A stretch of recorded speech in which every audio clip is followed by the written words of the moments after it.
From CGTN headquarters in Beijing, this is The Hub with Wang Guan. Hello and welcome to The Hub on CGTN. I'm Wang Guan in Beijing. In a recent move, U.S. President Donald Trump has once again brandished the tariff stick. On Monday, the White House has reinstated the full 25% tariff on steel imports and increased the levies on aluminum imports to 25% as well. And these tariffs will be imposed, quote unquote, without exemptions or exceptions. Donald Trump also announced that he would soon impose reciprocal tariffs that could affect just about every country. How has top U.S. businesses reacted to this move? How will consumers and the business community at large be impacted? And at the end of the day, who will really foot the bill? CGTN's Jim Spellman reports from Washington, D.C. With the stroke of his executive action pen, U.S. President Donald Trump rolled out new tariffs Monday. Today, I'm simplifying our tariffs on steel and aluminum so that everyone can understand exactly what it means. It's 25% without exceptions or exemptions, and that's all countries, no matter where it comes from. Hardest hit will likely be U.S. neighbors Canada and Mexico. We will be working with the American administration over the coming weeks to highlight the negative impacts on Americans and Canadians of these unacceptable tariffs. But we'll also be working with our international partners and friends. And if it comes to that, our response, of course, will be firm and clear.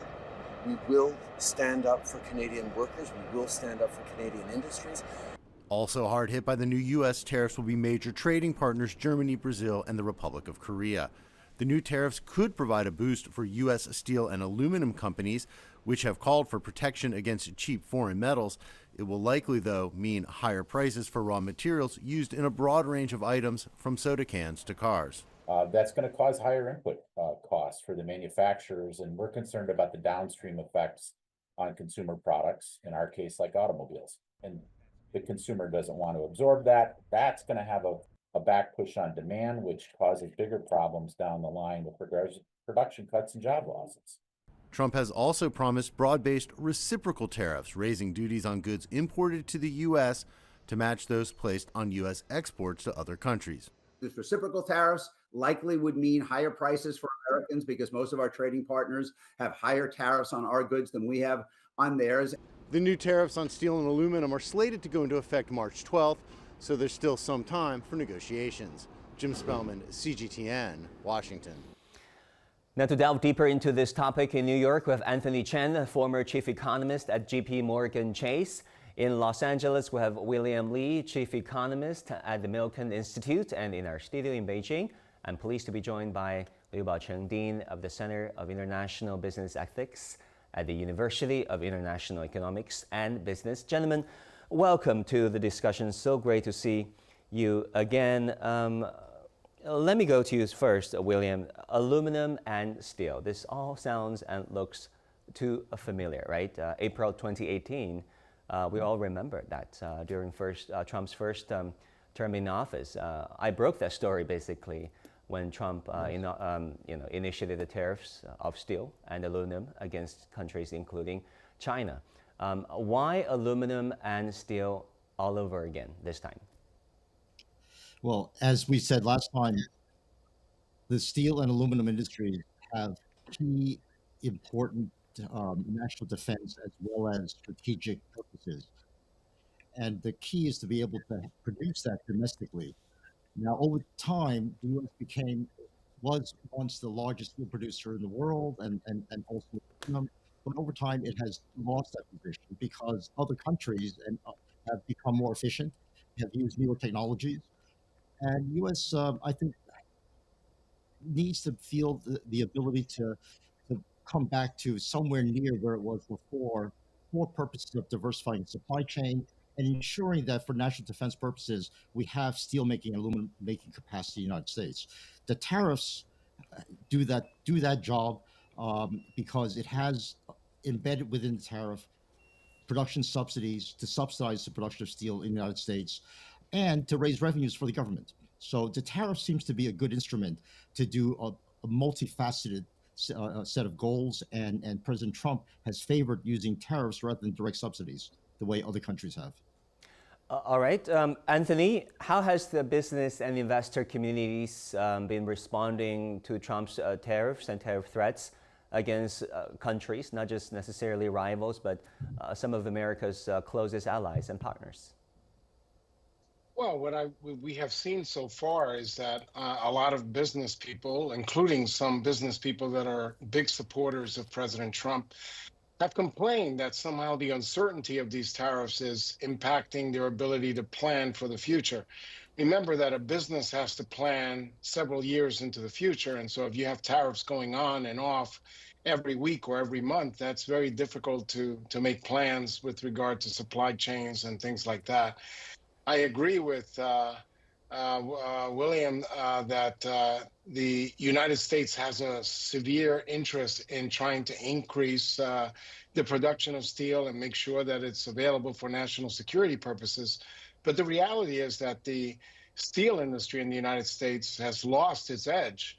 I remember in the 1940s, the United States was responsible for 50% of all the steel production in the world. Now it's less than 5%. So the numbers have come down dramatically. And then, of course, you have to ask the question, if we impose these tariffs, are we going to see more steel plants being created? And I think we're not going to see more steel plants. In fact, even our steel plants today are operating at less than 75% capacity. Maybe that will go up a little bit, but these tariffs are not going to lead to more steel, significantly more steel production, in my judgment. All right, let me ask our old friend, Professor Liu Baocheng here in Beijing. Donald Trump said when it comes to these tariffs, there will not be any exception or exemption. But soon enough, he called the Australian Prime Minister Anthony Albanese on February the 11th and said the U.S. is considering exempting Australia when it comes to steel and aluminum tariffs. Because Australia is willing to make certain concessions. So are all these tariff and tariff threats a way of Donald Trump to extract concessions from countries and partners? Yes, I would think so. It seems that Trump has been in such an obsession with regard to tariff. He thinks that anything the U.S. pays for is doing a privilege to the importers, and now he used the tariff magic wand. But right now, I do not think he is really taking into consideration of geopolitical issues, whether it's normal trading partners, whether it's allies. He's just cares about his direct and domestic policy issue, and he's strongly supported by the interest group like Milken in the steel industry.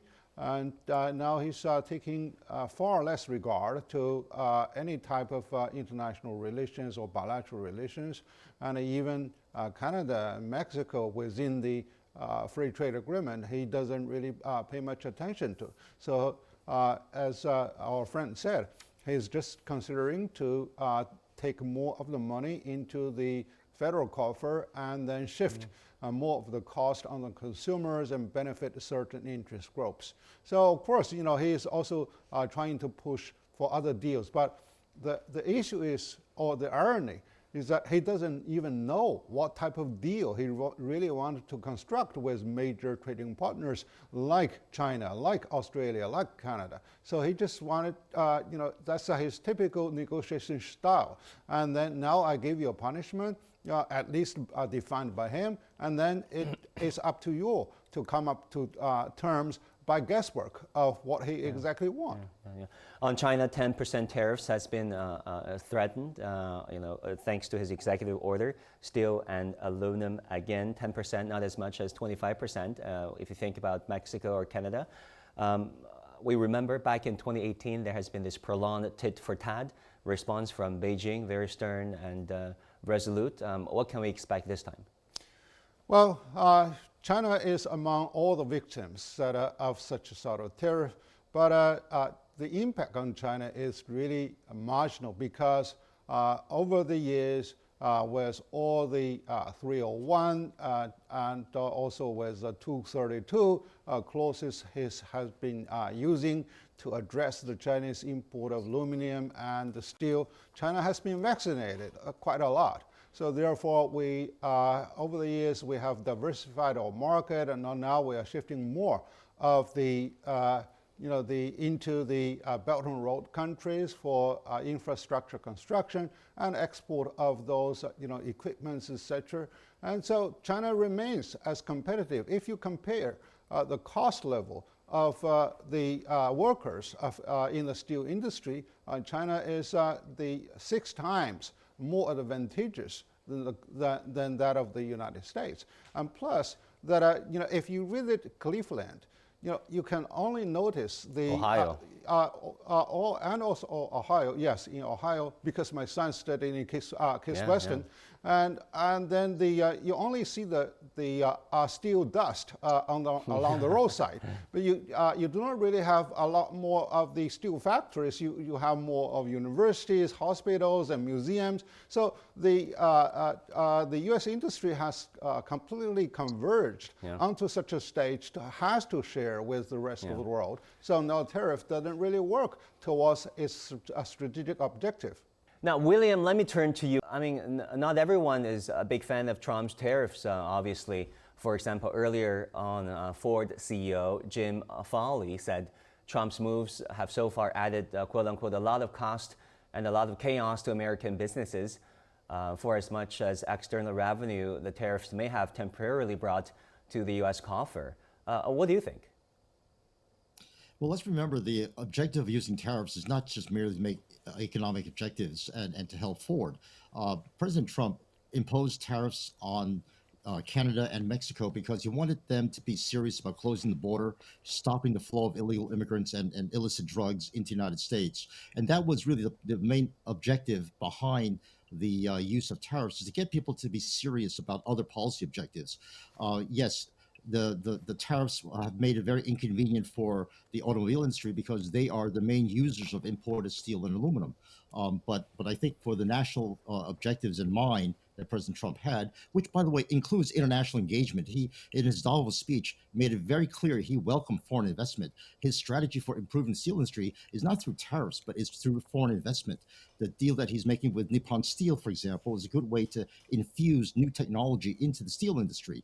So President Trump really is using the tariff as a tool to bring negotiations to the table and get serious about negotiations, and get serious about other policies that are hurting the United States and trying to do something about that, but also to infuse new technologies and new capital into the sectors in the United States to make it more competitive again. So tariffs are just one of many tools that he's using in a multifaceted strategy for achieving different objectives, both foreign policy, immigration, as well as economic objectives. Well, points accepted, William, but are there successful precedents or cases during Trump's first term in office whereby he used these maximum pressure campaigns? What you're saying is not a rash or impulsive decision, but a calculated move for larger strategic and priority issues like border and immigration. Are there successful cases previously? I think that's what differentiates the Trump 2.0 from Trump 1.0. Back then, President Trump was really a very narrow focus in trying to achieve economic objectives. And right now, he's very clearly come in with an agenda and very rapidly putting in place that agenda, which is very, very wide-ranging and multifaceted. So it's a different, we don't see precedents of that in the first Trump administration, because I think he learned his lesson that he has to use this very powerful tool to achieve more than just economic objectives. Anthony, how do you look at this? I mean, William is suggesting that it's, of course, a trade-off, using economic and trade tools at the disposal of the U.S. president to force and pressure partners to do what the U.S. wanted. But what about the consequences and negative impacts to businesses and consumers, of course? No, I agree wholeheartedly with William, because the president is trying to reach those non-economic objectives. And maybe a lot of people can argue that they're laudable goals and they're important and they should be achieved. But there are consequences. I mean, the Ford CEO did say that these tariffs can blow a hole through the profitability of the auto sector. Mary Barra, CEO of General Motors, said that they would really have to undertake strategic maneuvers, and even then, they could probably only dodge 50% of the damage from the tariffs. But William is correct. The president is not out there to help Ford or help GM. He's out there to help the United States. But in the process of doing that, there are going to be collateral damage, including the U.S. consumer. The Milken Institute, which is supposed to be a nonpartisan think tank, estimates that if we get these 25% tariffs, it will hit the average household to the tune of about $1,800 per year. And we know that's regressive because the upper income individuals, it's not really much damaging. But if you look at somebody at the lower income or somebody in the middle class levels of income, those households are going to be hurt quite a bit. So, yes, I don't disagree that the goals are something that seem reasonable, but the collateral damage is also pretty severe. What do you think, Professor Liu? Do you want to respond to our previous guests? Well, I have a slight different idea because since he assumed office, the first round of 25% against Canada and Mexico, and also the 10% against Chinese imports, was really to address the immigration issue, to address the inflow of fentanyl. Whether it's a groundless or not, that's a different story, but that's over. Canada and Mexico responded. China also responded with retaliation, and now this round is really targeting steel and aluminum. That's more of economic consideration, and now the issue lies whether it's really going to help the U.S. industry. Already there has been a protest from the downstream industries like even the canning industry, even the auto industry and the kitchen knife. Also, when you really talk about strategy or a security issue, so you can also relate everything to national security issue. If steel is there, but steel is there can make weapons. It can also make kitchen utensils, refrigerators, and kids' toys. And now, if you talk about the garment industry, the boots can be made for normal wear, footwear, and also can be used for the military boots. So therefore, there's no limit to further stretch such sort of issue. But the real issue is that he's now doing a sort of trick that he is collecting more of the money from the supply chain and paid by the importers into the federal coffer, and then eventually the consumers will have to pay. So that's the trick. As for global partners, they can diversify their market. They can come up with more of the retaliative measures, and so in the end, people will find that U.S. still needs import. That's the comparative advantage at work. So artificial distortion of all the supply and demand equilibrium, eventually, the instigator will pay the bill. Yeah. So at the end of the day, what would be the wisest and best policy approach that China should follow? Well, for China, I should say China continue to remain harmed because we have gone through so many the rounds of the countervailing measures, anti-dumping measures, safeguard measures, etc. So we should really be there to stay with more of the strategic patience because when during the first round he's talking about fentanyl issues, but China does make fentanyl, but that's for dual use. And now, if you the U.S. Most recent report says 96% of the inflow comes from the Mexico.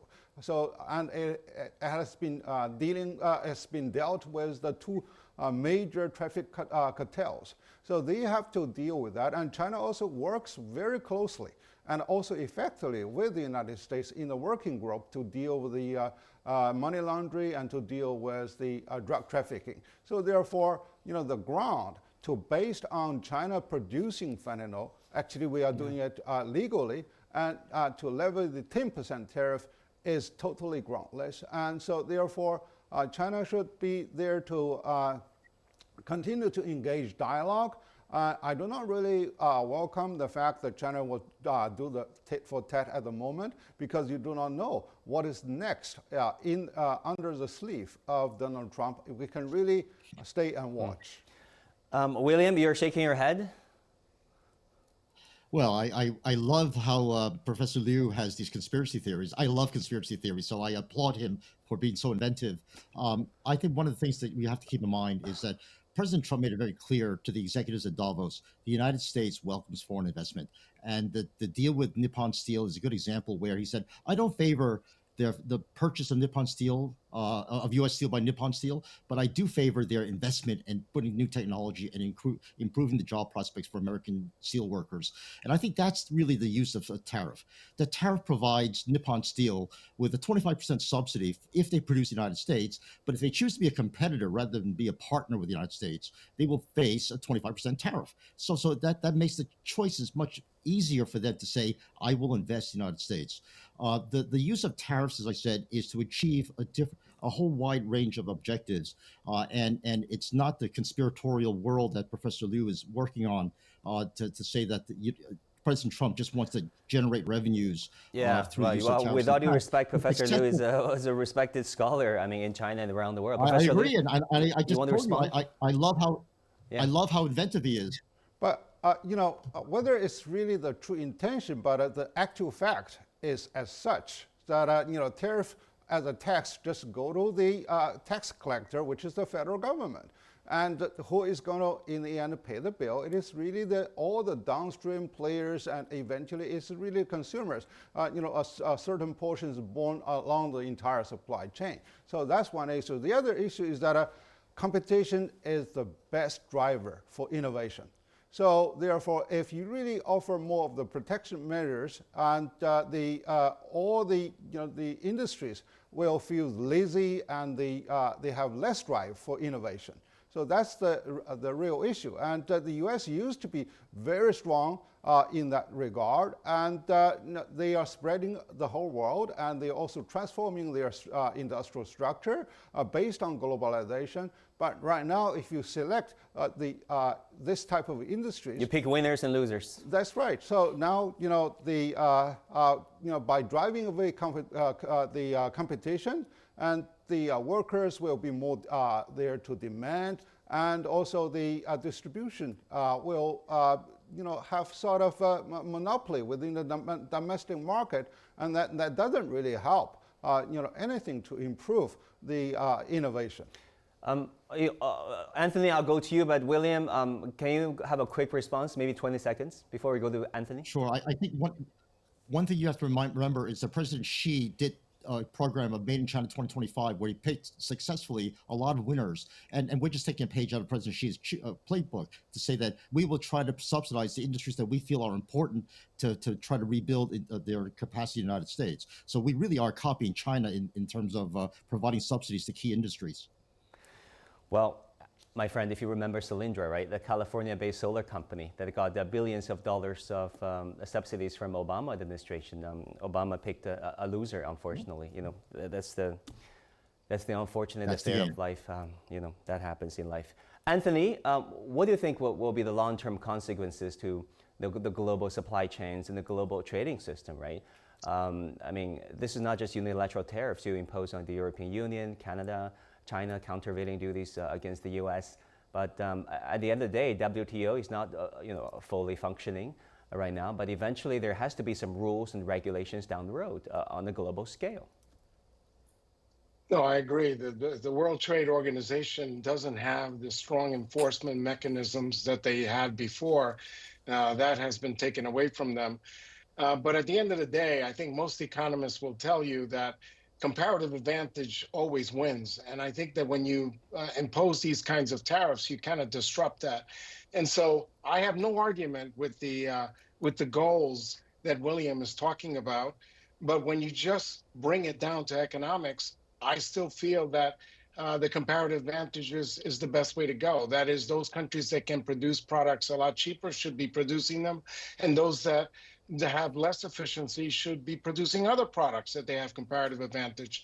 But again, It's controversial because of national security issues and because of other goals that are non-economic that have to be brought into the picture.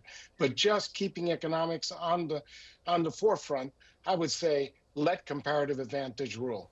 I totally agree because, for example, China grows soybeans, but we import a lot more from the United States, Brazil, Argentina, soybeans. So the U.S. can continue to produce steel and aluminum, and they can continue to import steel and aluminum depending on different type of usage and depending on different type of quality and also price scheme. So that's the way, how the world can really work based on globalization and also comparative advantage.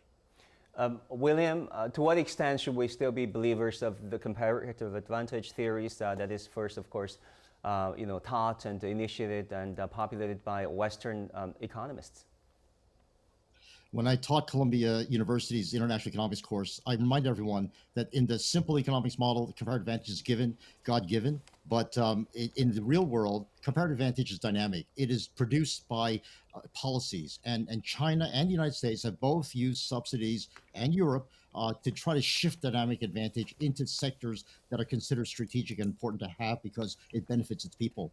And decades of subsidies in Europe, decades of subsidies in Asia and the United States have shifted dynamic advantage to the point where comparative advantage now is a policy tool. And it takes a long time to shift comparative advantage, but that's what countries have done, and China has done very successfully. Any final word, Professor Liu? Well, I should say that to address subsidies, you can use the right type of law and to deal with countervailing duties. And to address the real national security, you can also use the 232. But now, having a blanket of sort of punishment based on emergency, and also it's there to achieve more of deals from other countries to take initiative to place on the table of the White House, and that's not really legally justifiable. Professor Liu, Anthony, and William, thank you so much. We learned a lot. Join us again, please. We look forward to having you all again very soon. And that will do it for this edition of The Hub on CGTN. Thank you so much for tuning in. Our news coverage continues. Bye and take care.